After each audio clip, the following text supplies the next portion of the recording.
मीनार के लिए मजबूत लकड़ी चाहिए। शजर ने एक ठंडी आह भरी और कहा कि सुल्तान का मीनार तो पत्थरों से भी बन सकता है, मगर यह दरख्त अगर एक बार कट गया तो फिर इसे कोई दोबारा खड़ा नहीं कर पाएगा। शजर ने सलमान के पास जाकर उसके जख्मों पर अपना हाथ रखा और जैसे ही उसने सलमान को छुआ, सलमान के जिस्म की जलन गायब होने लगी और उसे ऐसा महसूस हुआ जैसे उसके जख्मों पर किसी ने ठंडा मरहम लगा दिया हो। सलमान ने अपनी आंखें खोली और अपने सामने उस नूरानी चेहरे को देखा। शजर ने मुस्कुराकर कहा कि सलमान, घबराओ मत, क्योंकि तुम्हारी नेकी ने तुम्हें उस मकाम पर पहुंचा दिया है जहां खुदा की रहमत खुद चलकर आती है।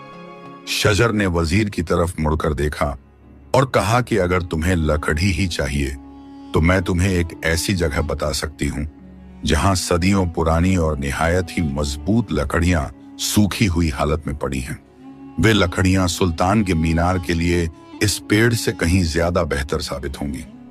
वजीर को शजर की बातों में एक सच्चाई महसूस हुई और उसने सोचा कि अगर उसे बिना किसी खून खराबे के लकड़ी मिल जाए तो सुल्तान भी खुश हो जाएंगे और उसकी मुसीबत भी टल जाएगी।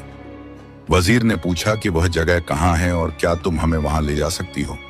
शजर ने कहा कि रास्ता निहायत ही कठिन है और वहां सिर्फ वही पहुंचा सकता है जिसका दिल साफ हो। शजर ने सिपाहियों को हुक्म दिया कि सलमान को फौरन आजाद किया जाए।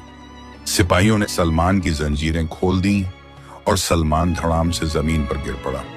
शजर ने सलमान को सहारा दिया और उसे उस पुराने पेड़ की ओट में ले गई। शजर ने गांव वालों से कहा कि सलमान की तीमारदारी करो और इसे ठंडा पानी पिलाओ। इसके बाद शजर ने वजीर और उसके सिपाहियों को अपने पीछे आने का इशारा किया।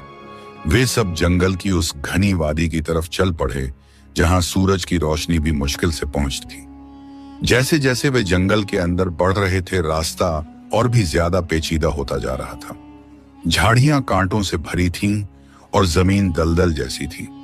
वजीर को शक होने लगा कि कहीं यह औरत उन्हें किसी जाल में तो नहीं फंसा रही है। उसने अपनी तलवार फिर से निकाल ली और कहा कि अगर तुमने हमें गुमराह करने की कोशिश की तो तुम्हारा अंजाम भी उस लकड़हारे जैसा ही होगा। शजर ने पीछे मुड़कर देखा और उसकी आंखों में एक ऐसी चमक थी जिसने वजीर के कलेजे को कंपा दिया।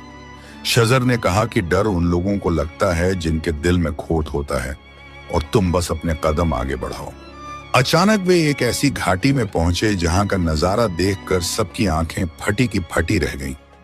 वहां चारों तरफ बढ़े बढ़े दरख्तों के तने गिरे हुए थे जो वक्त के साथ सूख कर लोहे की तरह मजबूत हो चुके थे। उन लकड़ियों पर एक अजीब सी चमक